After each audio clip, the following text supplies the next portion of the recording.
नमस्ते बच्चों। चलिए, हम लोगों ने लास्ट क्लास में काइनेटिक एनर्जी की कुछ बात की थी। काइनेटिक थ्योरी ऑफ गैस देख रहे थे हम लोग। उसमें हम लोगों ने कुछ डेरिवेशंस किए थे। एक फॉर्मूला निकाला था PV = 1/3 mn URMS स्क्वायर, ठीक है, जहाँ पे URMS को हम लोग बोल रहे थे रूट मीन स्क्वायर स्पीड। तो अब बात यहीं पे हम लोग लाते हैं कि स्पीड URMS जो रूट मीन स्क्वायर स्पीड है, ये क्या है और ऐसा क्या क्या होता है। हम लोग एक्चुअली स्पीड को कई तरीके से डिफाइन करते हैं। कुछ अलग अलग तरीके हैं स्पीड को डिफाइन करने के, तो हमें उन्हीं के बारे में अब देखना है कि अलग अलग तरह की स्पीड क्या होती है, किसको हम लोग बोलते हैं URMS, या इसी तरह होता है U एवरेज। तो ये सारी चीज़ें क्या होती हैं, ये अब हम लोग को देखना है, ठीक है। Different types of speed.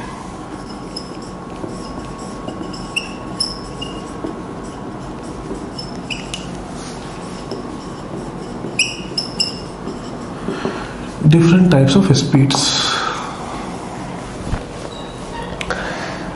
जैसे सपोज करें एक सैंपल है, उसमें कोई मॉलिक्यूल U1 स्पीड से मूव कर रहा है, कोई U2 से मूव कर रहा है, कोई U3 से मूव कर रहा है, कोई U4 से मूव कर रहा है। अलग अलग स्पीड से मॉलिक्यूल मूव करते हैं ना, ये बता भी चुके हैं। मॉलिक्यूल्स रैंडमली मूव करते हैं, अलग अलग स्पीड से मूव करते हैं। जब उनका कोलिजन होता है तब उनका डायरेक्शन चेंज होता है और स्पीड भी चेंज हो सकती है ना। एक मॉलिक्यूल अपनी स्पीड दूसरे को ट्रांसफर कर सकता है, ऐसा कोलिजन में मॉलिक्यूल की स्पीड भी चेंज हो सकती है, ठीक है। तो अलग अलग टाइम पे मॉलिक्यूल्स अलग अलग स्पीड के साथ मूव करते हैं। तो जिस टाइम हमने देखा उस टाइम सपोज करिए कोई मॉलिक्यूल U1 स्पीड से, कोई U2, कोई U3, कोई U4, ऐसे अलग अलग स्पीड से मूव कर रहे हैं सब, ठीक है। तो हम लोग क्या करते हैं, एवरेज स्पीड कैलकुलेट करते हैं। हम लोग क्या करते हैं, एवरेज स्पीड निकालते हैं, ठीक है। अगर हमें अलग अलग मॉलिक्यूल्स की स्पीड पता हो तो हम लोग वहां से एवरेज स्पीड निकालते हैं। इसको हम लोग रिप्रेजेंट करते हैं U एवरेज से, ठीक है।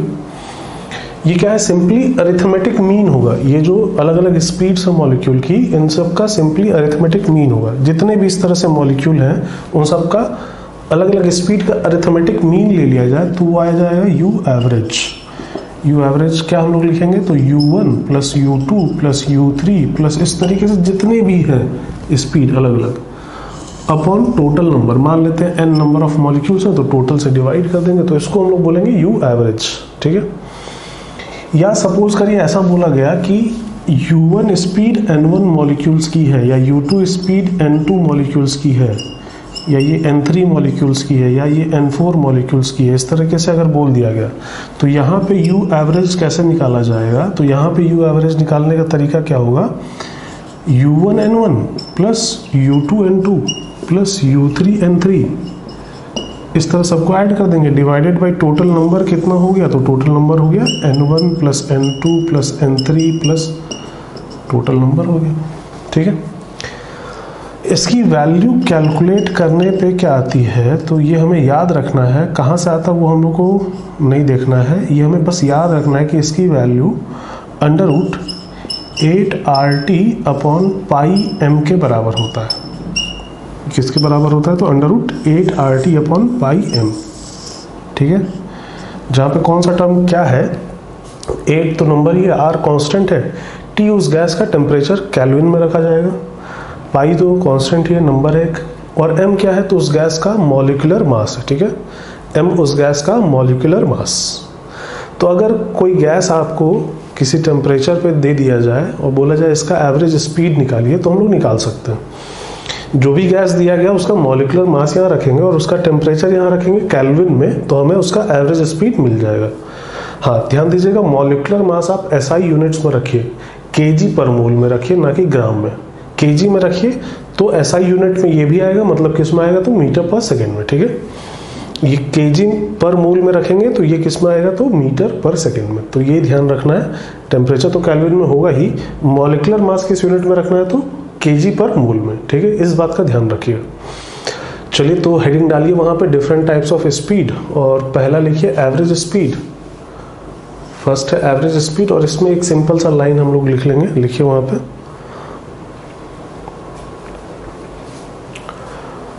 सिंपल सा लाइन लिखेंगे हम लोग कि it is simply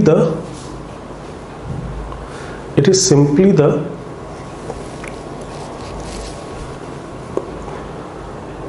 arithmetic mean of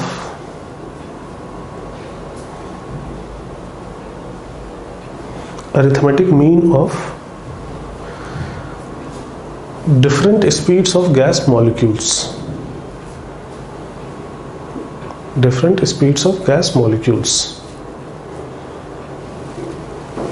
लिखा? चलिए अब ये सारी चीजें नोट कर लीजिए आप वहां पे, वीडियो को पॉज करिए और ये सारी चीजें नोट कर लीजिए।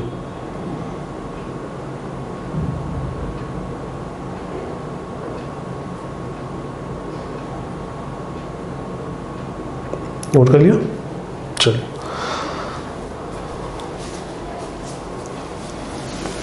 सेकेंड पे आते हैं हम लोग। सेकेंड है रूट मीन स्क्वायर स्पीड, और इसको हम लोग रिप्रेजेंट करते हैं URMS से। ये भी एवरेज निकालने का एक तरीका है, बताए थे हम पहले भी। इसमें करना क्या है, पहले स्क्वायरिंग कर देना है, उसका फिर एवरेज निकाल लेना है और फिर स्क्वायर रूट कर देना है। ये हो जाएगा root mean square speed URMS। या अगर इस तरीके से दिया गया है N1 मॉलिक्यूल के पास U1 स्पीड है, N2 के पास U2 स्पीड है, तो यहाँ पे URMS निकालने के लिए N1 तो वही रहेगा U1 square, U2 square, U3 square, ऐसा होगा। ठीक है, अपॉन में यही रहेगा और इसका स्क्वायर रूट हो जाएगा। ठीक है, और URMS की जो वैल्यू होती है ये कैलकुलेट करने पे आती है √3RT upon M, √3RT upon M। ठीक है, तो जैसा U एवरेज है वैसा ही URMS है, बस थोड़ा सा निकालने का तरीका डिफरेंट है और इसकी वैल्यू थोड़ी सी डिफरेंट है। वहाँ पे अंडर रूट में 8/पाई था, यहाँ पे अंडर रूट में 3 है। अच्छा, 8/पाई से बड़ा होगा 3, नहीं, पाई की वैल्यू 3.14 के आसपास होती है, तो 8/3 वो क्वांटिटी 3 से कम होगी, है ना। तो कौन बड़ा है कौन छोटा है, तो URMS बड़ा है, U एवरेज छोटा है। अगर हम लोग RMS वैल्यू निकालते हैं किसी चीज़, किसी वैल्यूज़ का, तो वो ज़्यादा आता है एज़ कम्पेयर टू नॉर्मल जो अरिथमेटिक मीन होता है उससे। ठीक है, तो RMS की वैल्यू ज़्यादा होती है as compare to U average. चलिए, तो एक क्या है बेसिकली, तो ये स्क्वायर रूट है किसका, ये स्क्वायर रूट है किसका, स्क्वायर रूट है मीन का। मीन मतलब अरिथमेटिक मीन का, किसका, किस चीज़ का अरिथमेटिक मीन, तो squares of different speeds of gas molecules. जो डिफरेंट स्पीड है गैस मॉलिक्यूल की, उनके स्क्वायर का अरिथमेटिक मीन का स्क्वायर रूट, ये कहलाएगा रूट मीन स्क्वायर स्पीड। तो आप हेडिंग डालिए वहाँ पे रूट मीन स्क्वायर स्पीड, और हम लोग पहले लिख लेते हैं ये क्या चीज़ है, लिखते हैं वहाँ पे, लिखिए हेडिंग डालिए रूट मीन स्क्वायर स्पीड, लिखिए इसमें it is square root of, it is square root of arithmetic mean of, it is square root of arithmetic mean of squares of different gas speeds, squares of different gas speeds।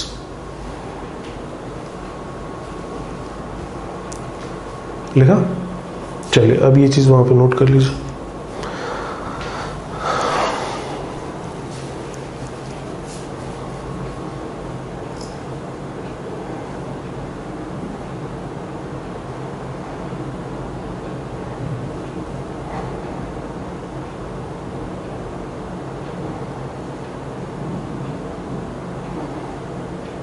हो गया, note कर लिए?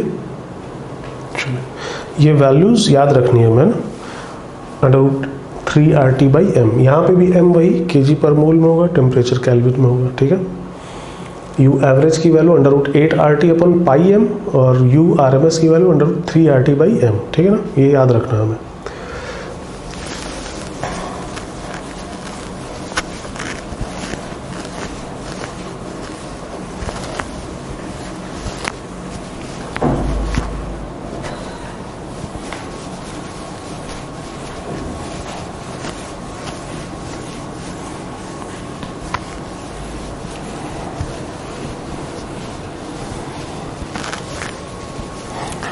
इस तरह से भी question बनाया जा सकता है। जैसे बोला गया 5 मॉलिक्यूल ऐसे हैं जिनके पास 10 मीटर पर सेकेंड की स्पीड है। एक कोई गैस सैंपल है, उसमें हम लोगों ने स्टडी किया तो देखा कि 5 मॉलिक्यूल ऐसे हैं जिनके पास 10 मीटर पर सेकेंड की स्पीड है। कुछ 8 मॉलिक्यूल ऐसे हैं जिनके पास 15 मीटर पर सेकेंड की स्पीड है। कुछ 15 मॉलिक्यूल ऐसे हैं जिनके पास 20 मीटर पर सेकेंड की स्पीड है। कुछ 5 मॉलिक्यूल ऐसे हैं जिनके पास 25 मीटर पर सेकेंड की स्पीड है और 2 मॉलिक्यूल ऐसे हैं जिनके पास 30 मीटर पर सेकेंड की स्पीड है। उस गैस सैंपल में ये स्पीड हमें इतने इतने मॉलिक्यूल्स की मिली। ठीक है, बोला गया बताइए कि यू एवरेज की वैल्यू क्या होगी यहाँ पे। तो क्या कैलकुलेट कर पाएंगे या नहीं? कर सकते हैं कैलकुलेट? नहीं, कैसे कैलकुलेट करेंगे? तो 10 into 5 plus 15 into 8 plus 20 into 15 plus 25 into 5 plus 30 into 2, ये टोटल स्पीड हो गया। अपॉन में टोटल मॉलिक्यूल हो जाएगा 5 प्लस 8 प्लस 15 प्लस 5 प्लस 2। ठीक है, ये यू एवरेज आ जाएगा। या इसी तरीके से बोल दिएगा यू आर एम एस निकाल दीजिए। तो U R M S square root लेना होगा हमें, है ना।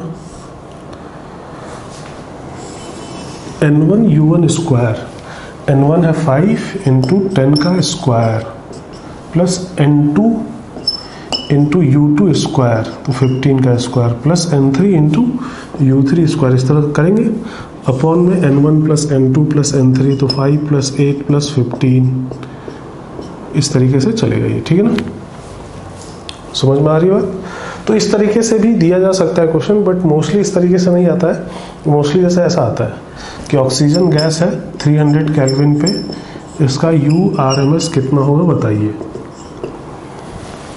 तो क्या आ जाएगा? सिंपल सा लिख देना, URMS इज इक्वल टू होता है √3R की वैल्यू 8.314। ऐसा यूनिट में लेना है तो 8.314 इंटू टेम्परेचर हमें दिया ही गया 300 केल्विन अपॉन M। तो M कितना होगा? तो ऑक्सीजन का M होता है 32।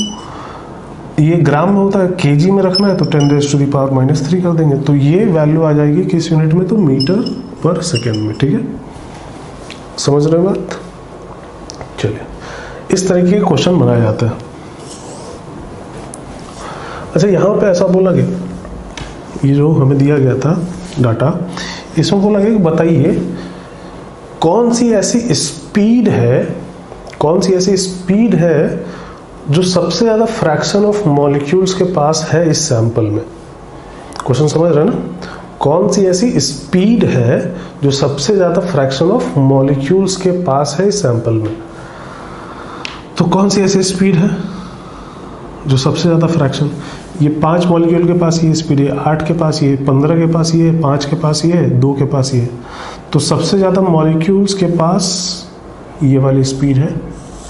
नहीं, ये वाली स्पीड कितने मॉलिक्यूल्स के पास है? तो 15। तो फ्रैक्शन निकालेंगे तो सबसे ज्यादा इसी का फ्रैक्शन आएगा। नहीं, तो ये वाली वो स्पीड है 20 मीटर पर सेकेंड। तो इस स्पीड को हम लोग नाम देते हैं most probable speed.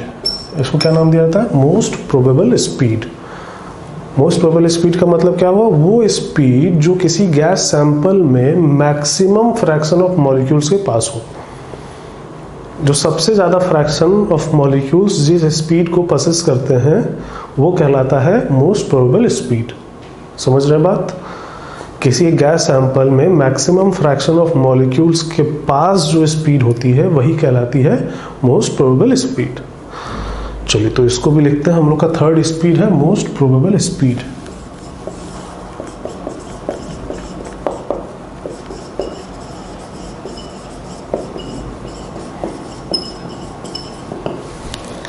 Most probable speed.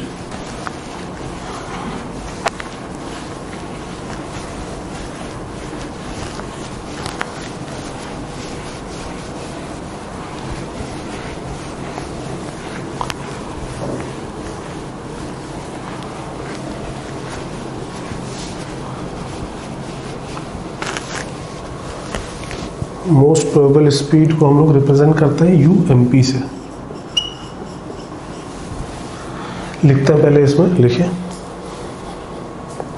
Heading डालिए most probable speed.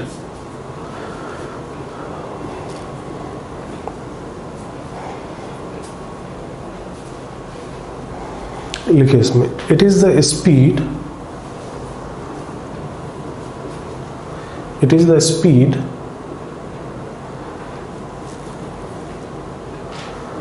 possessed by,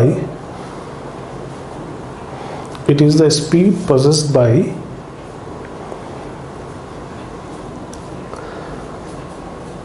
maximum fraction of molecules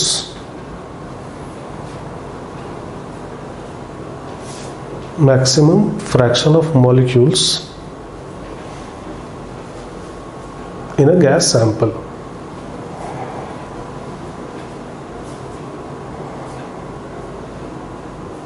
लिखा? चलिए इसकी वैल्यू हम लोग को डायरेक्टली लिखनी है और ये होता है √2RT/m। ये होता है √2RT/m। ये सब कहाँ से आ रहा है ये सब हमको नहीं देखना है, नहीं जानना है, ठीक है। इनकी वैल्यूज़ बस हमें याद रखनी है, वैल्यूज़ पे क्वेश्चंस आते हैं, ठीक है ना। हमें ये सब नहीं जानना है कि कहाँ से आया कैसे आया, वो सब आगे की चीज़ें हैं, वो सब हम लोग नहीं पढ़ेंगे अभी। चलिए वीडियो को पॉज करके इसको नोट करिए पहले वहाँ पे।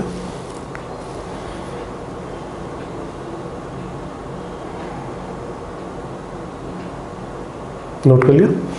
चलिए सबसे पहली चीज़ ये आती है कि UMP की वैल्यू √2RT/m, ठीक है ना, √2RT/m। और U एवरेज की वैल्यू थी √8RT/m, U एवरेज की वैल्यू, और U RMS की वैल्यू √3RT/m। तो सबसे छोटा कौन, सबसे बड़ा कौन? तो सबसे छोटा ये आएगा, यहाँ पे 2 आ रहा है। उसके बाद आएगा U एवरेज, उसमें 8/π आएगा, है ना। और फिर उससे बड़ा हुआ U RMS, उसमें 3 आता है। तो सबसे छोटा कौन है? तो UMP। उसके बाद आता है U एवरेज, उसके बाद आता है U RMS।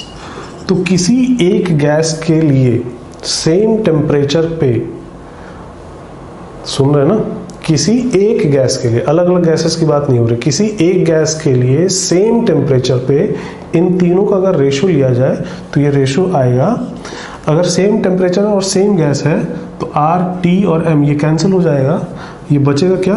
तो ये बचेगा √2/8/π/√3। और इसको कैलकुलेट करने पे ये वैल्यू आ जाती है 1:1.28:1.224, ठीक है, 1:1.128:1.224। ये डाटा भी आपको याद रखना है। इनफैक्ट जेईई मेंस में एक बार डायरेक्ट क्वेश्चन आ गया कि इन तीनों के रेशो की वैल्यू बताइए, जेईई मेंस में आ चुका है क्वेश्चन। खैर, तो जैसे आपको बोला गया कि ऑक्सीजन के लिए हमने UMP निकाला और वो सपोज करिए x मीटर पर सेकेंड आया, तो बताइए उसी के लिए उसी टेम्परेचर पे U RMS कितना होगा? तो U RMS क्या दिख रहा है? इन दोनों का रेशो 1:1.224 है, तो U RMS निकालना है तो 1.224 × x हो जाएगा, इतना मीटर पर सेकेंड हो जाएगा। या बोला गया कि नाइट्रोजन के लिए हमने U एवरेज निकाला और वो आ गया y मीटर पर सेकेंड, तो सेम टेम्परेचर पर बताइए उसके लिए UMP कितना होगा? तो ये रेशो 1:1.128, ये वैल्यू y है, तो ये वैल्यू क्या हो जाएगी? y/1.128। इस तरीके से हम लोग निकाल सकते हैं। हाँ, लेकिन क्या है, गैस वही होनी चाहिए और टेम्परेचर भी उतना ही होना चाहिए, तब इसे हम लोग लगा पाएंगे, ठीक है। तो एक बार पहले वीडियो को पॉज करके इस चीज़ को नोट कर लीजिए।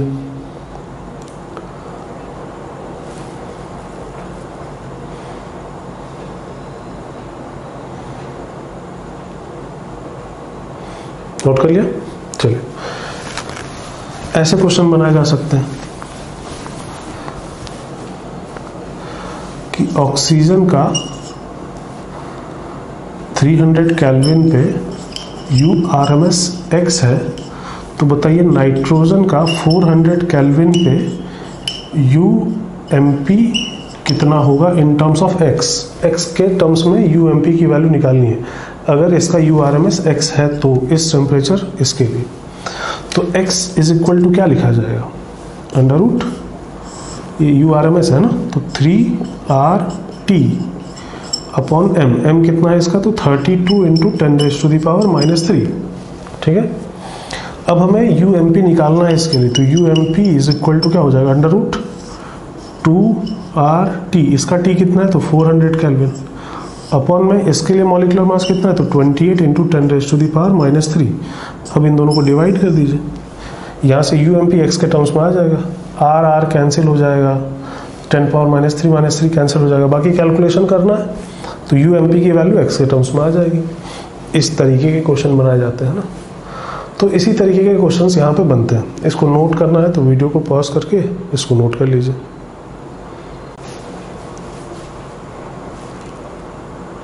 नोट कर लिया, चलो इस तरीके के क्वेश्चन यहाँ बनाए जाते हैं। एक चीज और हम लोग देखते हैं,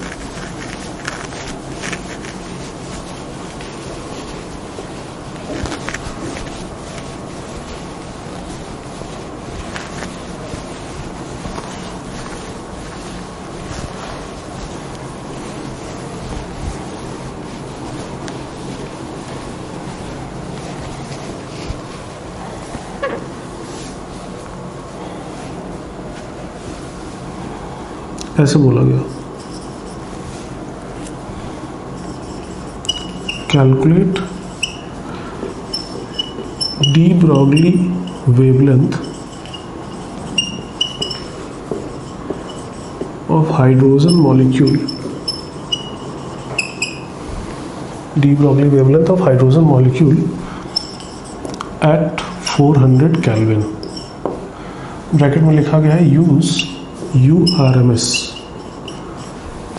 ठीक है, ऐसा लिख के बोला गया है, और बोला गया कैलकुलेट डी ब्रॉगली वेवलेंथ। एक बार खुद से ट्राई करिए, फिर मैं बताता हूँ।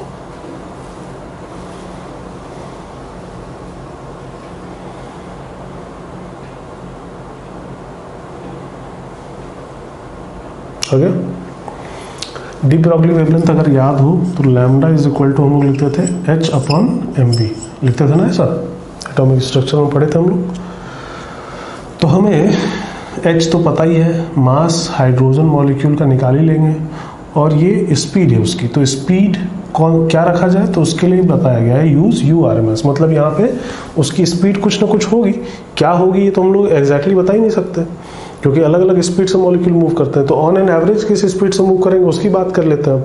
तो उसी के लिए बोला गया है कि URMS यूज करिए, तो रखा जाए यहाँ पे वैल्यू, तो लैम्डा इज इक्वल टू हो जाएगा H 6.6 into 10⁻⁻34 divided by mass कितना, तो H2 का मास कितना हो जाएगा 2 ग्राम में, तो ऐसा यूनिट में चले जाते हैं, इंटू 10⁻⁻3।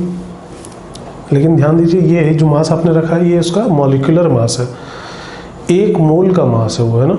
आप 1 मोल का तो रखेंगे नहीं, 1 मॉलिक्यूल की आप बात कर रहे हैं ना, आप जो डी ब्रॉगली वेवलेंथ निकालेंगे 1 मॉलिक्यूल का निकालेंगे, 1 मॉलिक्यूल का मास रखना पड़ेगा, और वो कितना होगा, तो अपॉन में आएगा एवोगाड्रो नंबर, समझ आ रही है बात, इनटू स्पीड, स्पीड कितना होगा, तो अंडर रूट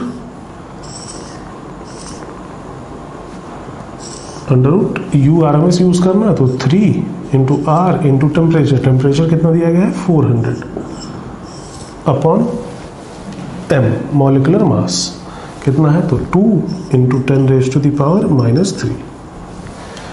समझ रहे, ये उसका आएगा वेवलेंथ, किस यूनिट में आएगा, तो मीटर में। सब कुछ ऐसा यूनिट्स में हमने रखा है ना, यूनिट का बहुत ध्यान रखना है, यूनिट का ध्यान नहीं रखेंगे तो सब कुछ आते हुए सब कुछ गड़बड़ हो जाएगा। सारी चीज़ें आपको आ रही होंगी, बट अगर आप यूनिट का ध्यान नहीं दिए तो सब कुछ, सारा कैलकुलेशन बेकार है ना, तो यूनिट का ध्यान रखिए। चलिए, तो अब एक बार वीडियो पॉज करके इस क्वेश्चन को नोट कर लीजिए।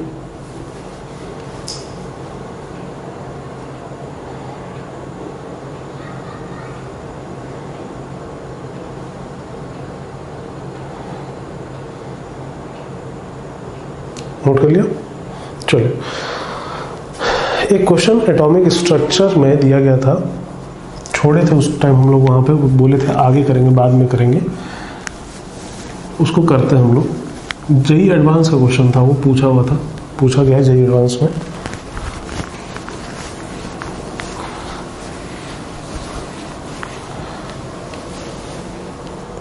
ऐसा क्वेश्चन था, de Broglie wavelength of helium at -73 degree centigrade is m times, m कोई वैल्यू है ना, कोई वैल्यू है, m times of de Broglie wavelength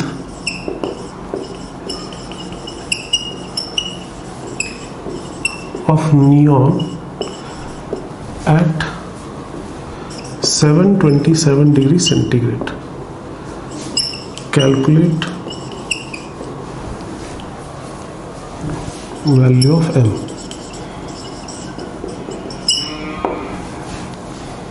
चलिए एक बार ट्राई करिए इस क्वेश्चन को, वीडियो को पॉज करके इस क्वेश्चन को ट्राई करिए।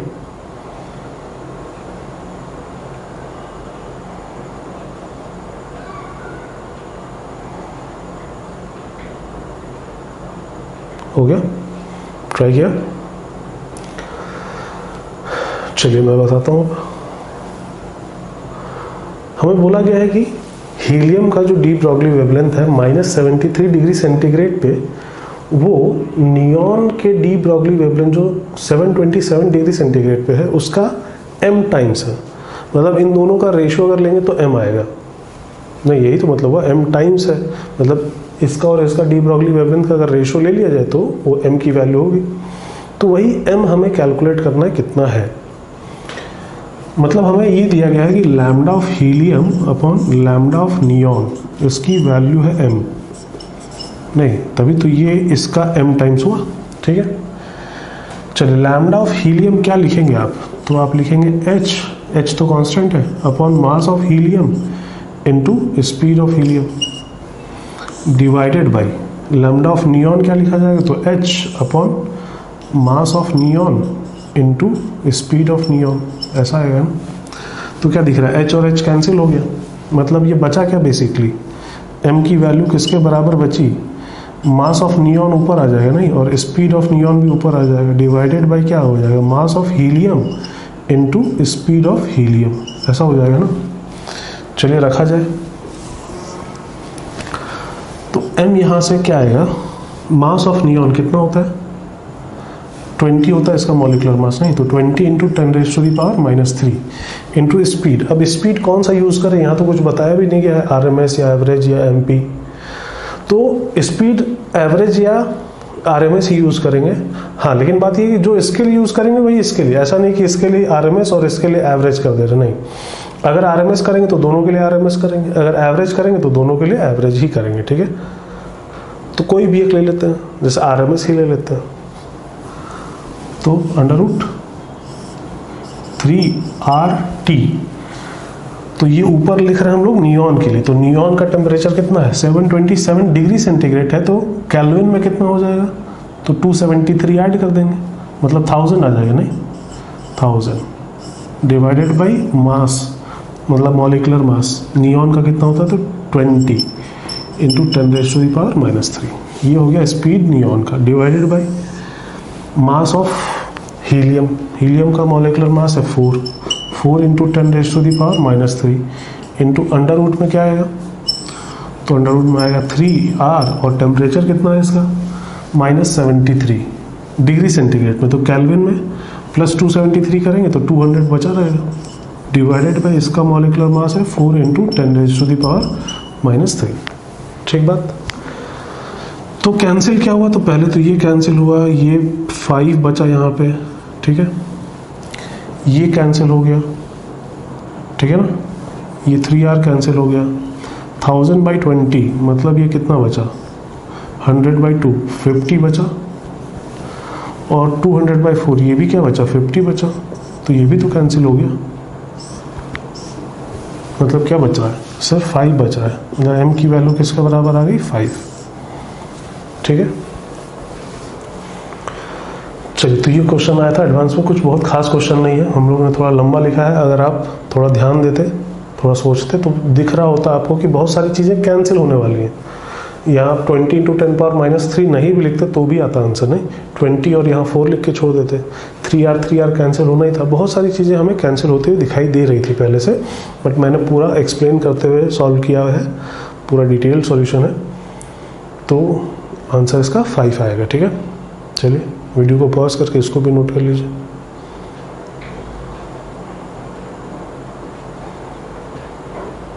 नोट कर लिया? चलिए, तो यहाँ पे हमारा पार्ट कंप्लीट होता है डिफरेंट टाइप्स ऑफ स्पीड्स का। मॉलिक्यूलर स्पीड्स जो अलग अलग तरह की होती हैं, उसका पार्ट यहाँ पे हम लोग कंप्लीट करते हैं। ठीक है, एक चीज़ हम लोग को बात करनी है, ये सब जो हम लोग लिखे हैं फॉर्मूले वगैरह, ये सब कहाँ से आते हैं। तो बेसिकली एक साहब थे मैक्सवेल, उनका नाम था मैक्सवेल। एक और साहब थे बोल्ट्जमैन, सुना होगा नाम, हम लोगों ने बोल्ट्जमैन कांस्टेंट भी लिखा है नहीं। तो मैक्सवेल और बोल्ट्जमैन ये दो साहब थे, इन्होंने मिलके गैस मॉलिक्यूल्स की स्पीड पे रिसर्च किया था। ये सारी चीज़ें जो हम लोग देख रहे हैं ये उन्हीं के इक्वेशंस के थ्रू आती हैं। हालांकि उनका इक्वेशन क्या है, उन्होंने क्या इक्वेशन दिया था, ये सब हम लोग को बात नहीं करनी है। कॉम्प्लिकेटेड सा इक्वेशन है वो, काफ़ी आगे हायर स्टडीज़ का पार्ट है वो, हम लोग को अपने लेवल पे वो नहीं देखना है। हाँ, लेकिन उसका एक पार्ट है जिसके बारे में हमें बात करनी है। उन्होंने एक कर्व ड्रॉ किया था, उन्होंने कुछ स्टडी किया, उसके बेसिस पे उन्होंने एक कर्व ड्रॉ किया था। उस कर्व के बारे में हमें देखना है।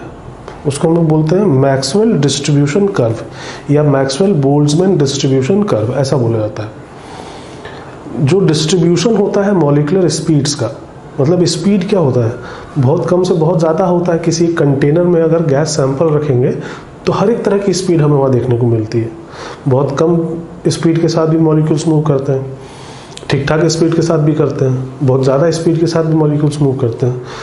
तो किस रेंज में कितने फ्रैक्शन ऑफ मॉलिक्यूल्स होते हैं, कम स्पीड वाले रेंज में कितने फ्रैक्शन ऑफ मॉलिक्यूल है, ज़्यादा स्पीड रेंज में कितने फ्रैक्शन ऑफ मॉलिक्यूल्स हैं, इन सब चीज़ों के बारे में उन्होंने स्टडी किया था और कुछ अपने कंक्लूजन दिया था। वहीं से हम लोग उन्हीं के इक्वेशंस से ये सारे फॉर्मूले, you average, you RMS, you MP, ये सब हम लोग उन्हीं के इक्वेशन से डिराइव करते हैं। बट हम लोग को डेरिवेशन नहीं देखना था, हम लोग को डायरेक्ट वैल्यू याद रखनी थी, तो मैंने आपको वैल्यू बता दी। ठीक है, हाँ, हम लोग को उनका कर्व पढ़ना है, उस कर्व के बारे में कुछ चीज़ें हम लोग को देखनी है। तो कर्व हम लोग देख देते हैं।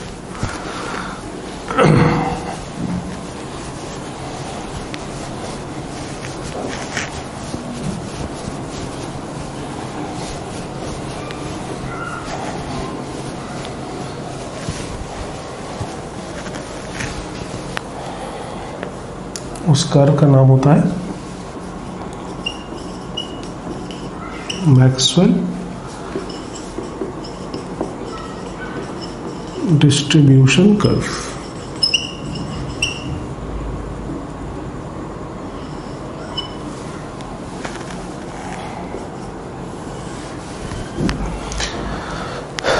इन्होंने स्टडी किया गैस मॉलिक्यूल्स की स्पीड को, स्टडी किया कितने मॉलिक्यूल्स हैं कम स्पीड में, जैसे जैसे स्पीड बढ़ाते हैं तो नंबर ऑफ मॉलिक्यूल्स पे क्या इफेक्ट पड़ता है। तो उसके बाद उन्होंने एक प्लॉट बनाया। प्लॉट क्या बनाया,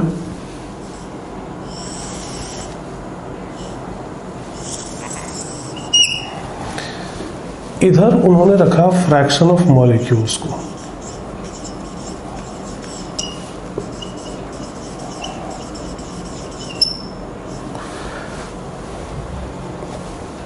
ये सिंपल सा लग रहा है देखने में फ्रैक्शन ऑफ मॉलिक्यूल्स, बट इतना सिंपल है नहीं ये पे, ये थोड़ा कॉम्प्लिकेटेड चीज़ है फ्रैक्शन ऑफ मॉलिक्यूल्स। इधर उन्होंने रखा था स्पीड को। ठीक है, ये जो फ्रैक्शन ऑफ मॉलिक्यूल्स है ना, ये किस चीज़ का फ्रैक्शन है, तो ऐसे मॉलिक्यूल्स जिनकी स्पीड u से लेके u प्लस du के बीच में, u कोई स्पीड है, u एक कोई स्पीड है और उससे थोड़ी सी ज़्यादा स्पीड है u प्लस du। तो कितने फ्रैक्शन ऑफ मॉलिक्यूल्स की स्पीड इस बीच में आ रही है, उस चीज़ को यहाँ पे रखा गया था। ठीक है, fraction of molecules having speed between u to u plus du, but हम लोग को इसके बारे में बहुत ज़्यादा डिटेल में बात नहीं करनी है। हम लोग सिंपल सा ऐसा बोल देते हैं कि इधर फ्रैक्शन ऑफ मॉलिक्यूल्स था, ठीक है। हालांकि देखने जाए अगर मैथमेटिकल टर्म्स में तो यहाँ पे सिंपली फ्रैक्शन नहीं है, अच्छी खासी चीज़ होती है, बट उतना डिटेल में हमें जाना नहीं। हमें इसमें ऊपर ऊपर बात करनी है, जो हम लोग इससे कंक्लूड कर सके उनकी बात हमें करनी है, ठीक है। तो इधर उन्होंने रखा फ्रैक्शन ऑफ मॉलिक्यूल्स को, इधर उन्होंने रखा स्पीड को, ठीक है। यहाँ पे स्पीड क्या दिख रही है आपको? 0। किसी भी मॉलिक्यूल की स्पीड कभी 0 नहीं हो सकती। 0 स्पीड का मतलब वो रेस्ट पे आ जाएगा, वो तभी होगा जब टेम्परेचर 0 केल्विन होगा, अदरवाइज वो नहीं हो सकता। तो स्पीड किसी की भी 0 नहीं मिली कभी भी, ठीक है ना, 0 से कुछ ज़्यादा होगी। तो ये ग्राफ जो स्टार्ट होता है वो 0 से कुछ ज़्यादा वैल्यू से स्टार्ट होता है, और ऐसा कुछ आता है ये ग्राफ। पहले ये वैल्यू बढ़ती है, फिर ये वैल्यू घट जाती है, और कुछ ऐसा आ जाता है ये इस टाइप का, और ये आगे बहुत आगे जाके फिर इससे कोइंसाइड कर जाएगा, ठीक है। इस टाइप का कुछ ग्राफ हमें देखने को मिलता है। ये स्पीड के साथ ग्राफ बनाया गया फ्रैक्शन ऑफ मॉलिक्यूल्स का, ठीक है ना। तो ये कुछ इस तरीके से वैरी कर रहा है। इस जगह पे हमें क्या दिखाई दे रहा है? ये पीक जो दिखाई दे रहा है हमें, ये क्या दिखाई दे रहा है? पीक आने का मतलब क्या? किस चीज का पीक आया है? किस चीज का पीक आया? तो फ्रैक्शन ऑफ मॉलिक्यूल्स का पीक आया है ना। यहाँ पे पीक है किस चीज का? फ्रैक्शन ऑफ मॉलिक्यूल्स का। मैक्सिमम फ्रैक्शन ऑफ मॉलिक्यूल्स के पास ये वाली स्पीड है, नहीं? कुछ रिलेट कर पा रहे? नहीं? क्या बोलना चाहिए इसको? इसको हम लोग क्या बोलना चाहिए? UMP बोलना चाहिए, नहीं? मैक्सिमम फ्रैक्शन ऑफ मॉलिक्यूल्स के पास जो स्पीड होती है वही क्या कहलाती है? Most probable speed. तो ये रिप्रेजेंट जहां पे पीक हमें मिलता है जिस स्पीड पे, वो स्पीड क्या है? तो मोस्ट प्रोबेबल स्पीड। स्पीड इस एक्सेस पे ध्यान दीजिएगा, यहाँ पे फ्रैक्शन मैक्सिमम है, ठीक है। अच्छा, ये UMP हो गया। अच्छा, इससे कुछ ज़्यादा वैल्यू हम लोग बात कर चुके हैं कि U एवरेज की होती है। तो यहाँ पे कहीं U एवरेज होगा, है ना। ये जो वैल्यू होगी स्पीड की, ये होगा U एवरेज, और इससे कुछ ज़्यादा वैल्यू होती है U RMS की। तो यहाँ पे कुछ होगा U RMS, ठीक है। तो ये ग्राफ है, इसको हम लोग बोलते हैं मैक्सवेल डिस्ट्रीब्यूशन कर्व। इस ग्राफ के अंडर का एरिया अगर हम लोग निकालेंगे तो उससे हमें मिलता है नंबर ऑफ मॉलिक्यूल्स। जैसे सपोज करिए हमने यहां पे निकाल लिया,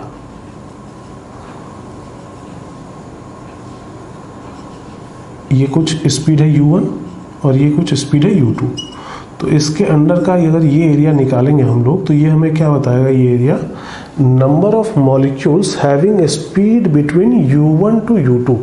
उस गैस सैंपल में कितने ऐसे मॉलिक्यूल्स हैं जिनकी स्पीड U1 से लेके U2 के बीच में है, वो हमें इस एरिया से पता चलेगा, ठीक है। और अगर इस ग्राफ के अंडर का टोटल एरिया निकाल लिया जाए यहां से लेके पूरा यहां आगे तक का, तो हमें क्या पता चल जाएगा? Total number of molecules. नहीं, टोटल एरिया निकाल लेंगे तो टोटल नंबर ऑफ मॉलिक्यूल्स। ये एरिया क्या बताए? U1 से U2 के स्पीड, U1 से लेके U2 स्पीड के बीच में कितने मॉलिक्यूल्स हैं।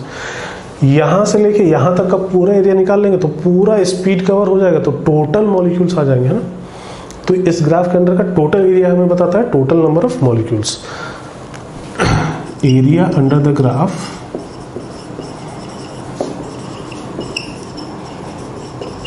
gives us number of molecules.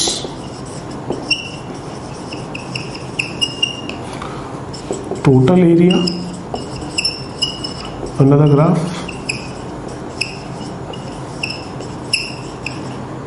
gives us total number of molecules.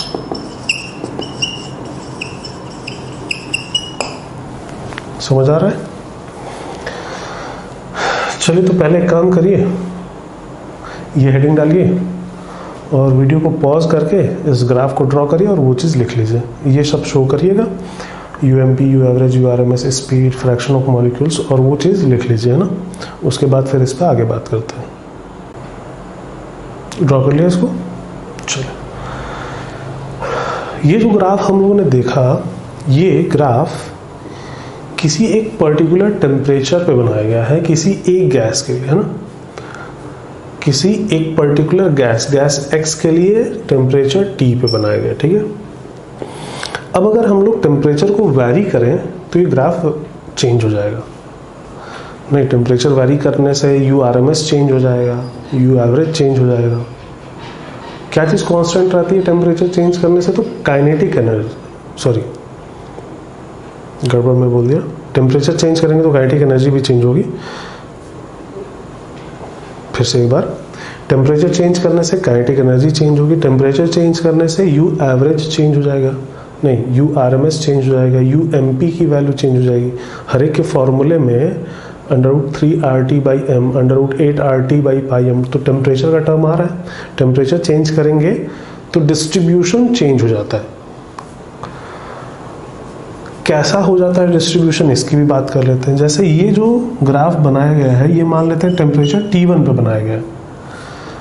Same उसी गैस के लिए अगर टेम्परेचर T2 पे हम लोग ग्राफ ड्रॉ करना चाहें, जहां की T2 is greater than T1, अगर ऐसा हम लोग माने, सेम गैस के लिए टेम्परेचर T2 पे अगर आप ग्राफ ड्रॉ करेंगे तो ये ग्राफ कुछ ऐसा आता है।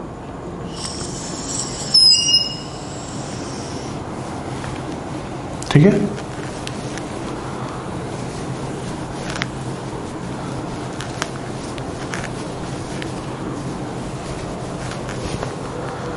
ये ग्राफ किस टेम्परेचर पे? तो T2 पे, जहां पे T2 is greater than T1, ये रिलेशन होना चाहिए, ठीक है।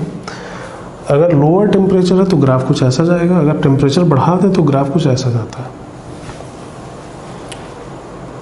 पहले तो अच्छा एक चीज देख लीजिए, टेम्परेचर बढ़ाने से यू एम पी की वैल्यू पे क्या इफेक्ट आना चाहिए? बढ़ा रहे हैं हम लोग टेम्परेचर, तो यू एम पी क्या होता है? √2 RT बाई एम।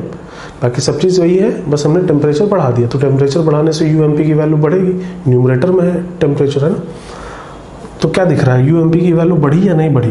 पहले यू एम पी यहाँ पे था, अब यू एम पी कहाँ पे है? तो पीक अब यहाँ पे दिख रहा है, तो अब ये होगा हमारा नया U M P, U M P dash बोल देते हैं इसको, यू एम पी डैश। इससे कुछ ज़्यादा होगा यू एवरेज डैश, और इससे कुछ ज़्यादा होगा U R M S dash. समझ आ रहा है? ये यू एम पी डैश है ना, यू एम पी डैश नए टेम्परेचर पे जो यू एम पी है, ठीक है।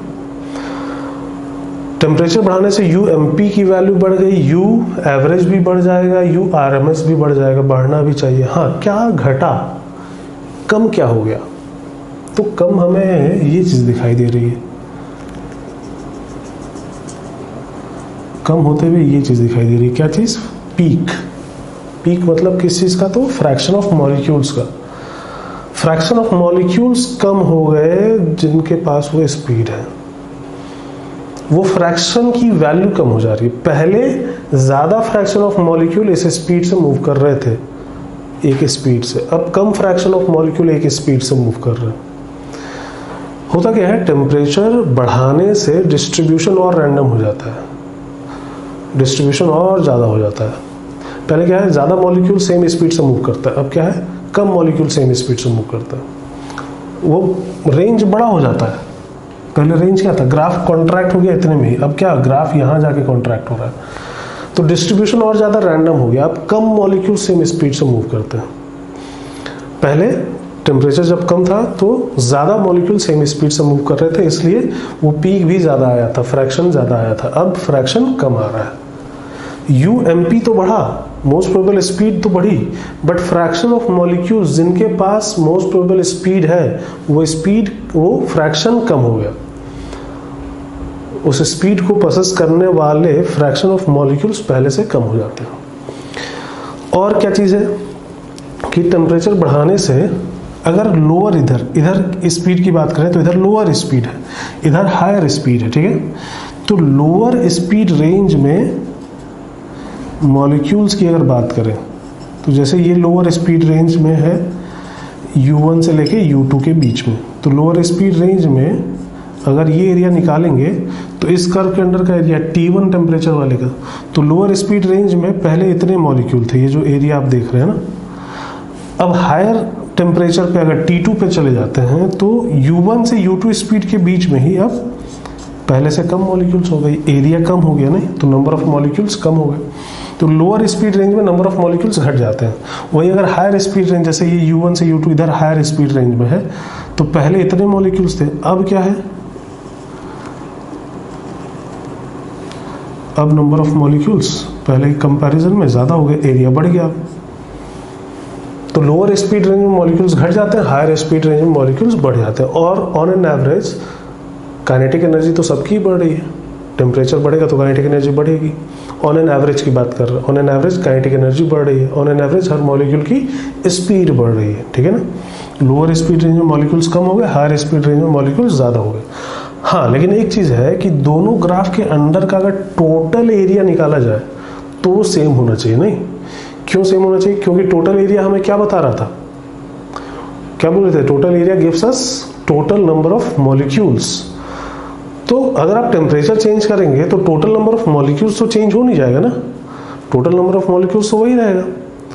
तो जो एरिया टोटल इस ग्राफ के अंदर था वही एरिया टोटल इस ग्राफ के अंदर भी होना चाहिए। नहीं, दोनों ग्राफ के अंदर का टोटल एरिया क्या होगा, सेम। बात समझ में आ रही है? नहीं, total area under the two graph remains same.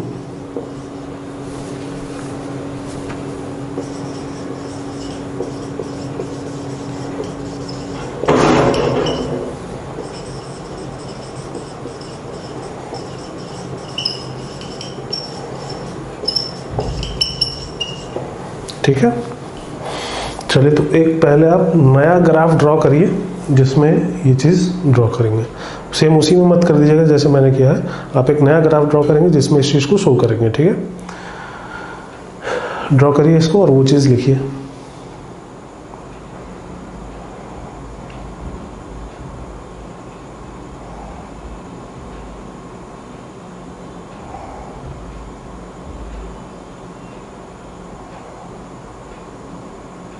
हो गया, लिख लिया। चलिए एक लाइन वहाँ पे लिखते हैं हम लोग, लिखिए। On increasing the temperature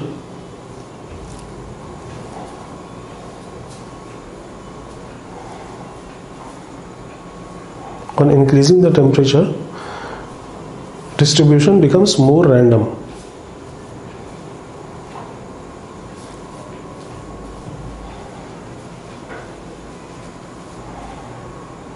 Number of molecules in the lower speed range decreases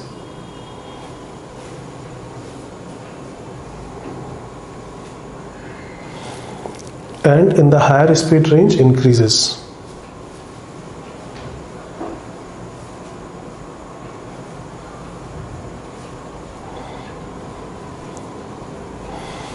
But total area under the two graphs remains same.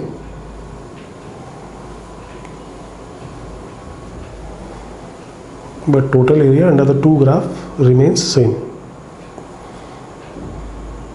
लिखा? चलिए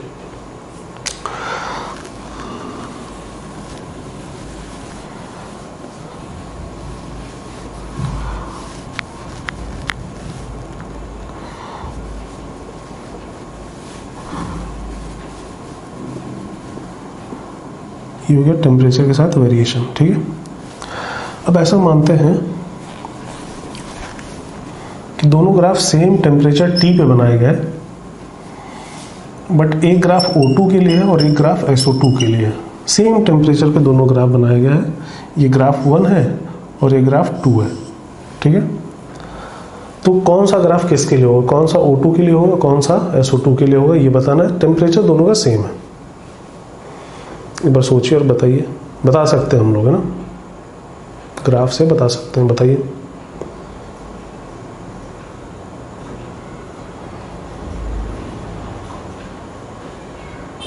चलिए मैं बताता हूँ।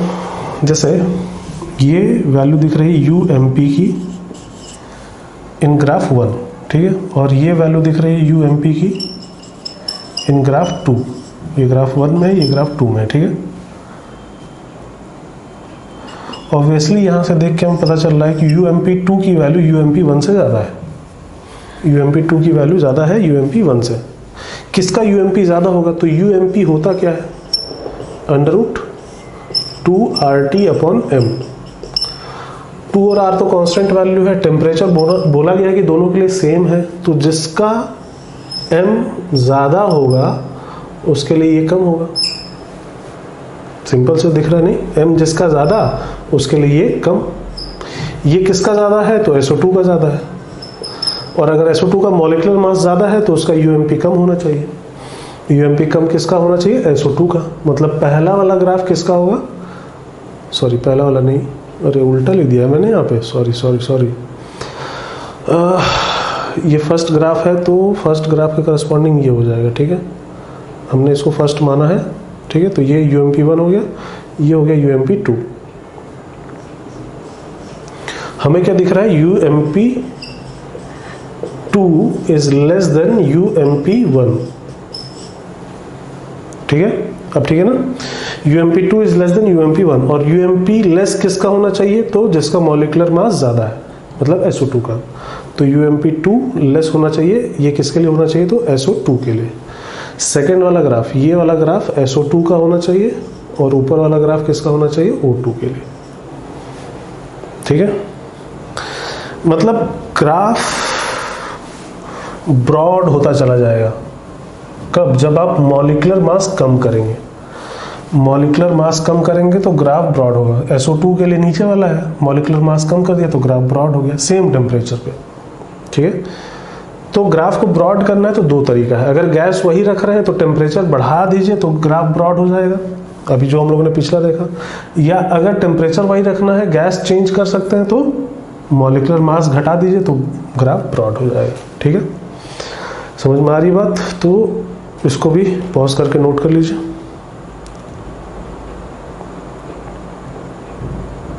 चलिए, एक लास्ट चीज ये हो गया। मैक्सवेल डिस्ट्रीब्यूशन में इतना ही देखना था हमें, हालांकि है तो इसमें बहुत सारी चीजें, लेकिन हम लोग को इतना ही देखना है अपने लेवल पे। एक लास्ट चीज, कोई भी फॉर्मूला अगर आप जैसे UMP की बात कर लीजिए या URMS की बात करें या U एवरेज की बात करें, तो यहाँ पे 2RT/m आया। U एवरेज लेंगे तो 8/πRT/m आ जाएगा, और अगर URMS ले लेंगे तो 3RT/m आ जाएगा। तो ये RT/m का टर्म तीनों में आता है। ठीक है, हम लोग एक फॉर्मूला देखे थे, D = PM/RT, अगर याद हो तो यहाँ से RT/m को हम लोग क्या लिख सकते हैं? RT/m P/D। तो हर फॉर्मूले में हम लोग क्या लिख सकते हैं? √RT/m की जगह P/D, इस तरह भी लिखा जा सकता है। या इसी तरह URMS लिखना है तो √3RT/m होता है तो √3P/D ऐसा लिखा जा सकता है। या U एवरेज लिखना है तो √8/πRT/m होता था तो 8/πP/D ऐसा लिखा जा सकता है। ठीक है, तो प्रेशर और डेंसिटी देके भी कैलकुलेट करने बोला जाता है ये सब, तो उसके लिए हम लोग ये फॉर्मूले यूज कर सकते हैं। ठीक है, चलिए, तो काइनेटिक थ्योरी ऑफ गैसेस यहाँ पे कंप्लीट होता है, और काइनेटिक थ्योरी में हम लोग को इतनी चीजें देखनी थी। अब नेक्स्ट लेक्चर में हम लोग स्टार्ट करेंगे अपना रियल गैसेस वाला पार्ट। आइडियल गैस के लिए अभी तक जो भी चीजें देख रहे थे वो हम लोग आइडियल गैस के लिए देख रहे थे। आइडियल गैस इक्वेशन या काइनेटिक थ्योरी, इफ्यूजन, डिफ्यूजन, वो सब हम लोगों ने किसके लिए देखा था? आइडियल गैस के लिए। अब हम लोग नेक्स्ट लेक्चर में स्टार्ट करेंगे अपना रियल गैस वाला पार्ट। ठीक है, चलिए, तो आज यहीं पे कंप्लीट करते हैं हम लोग। हाँ, अब इसमें काइनेटिक थ्योरी ऑफ गैसेस का जो टॉपिक वाला असाइनमेंट है, अब वो आप लोग सॉल्व कर सकते हैं। ठीक है, उसको सॉल्व करिएगा अब। चलिए, थैंक यू।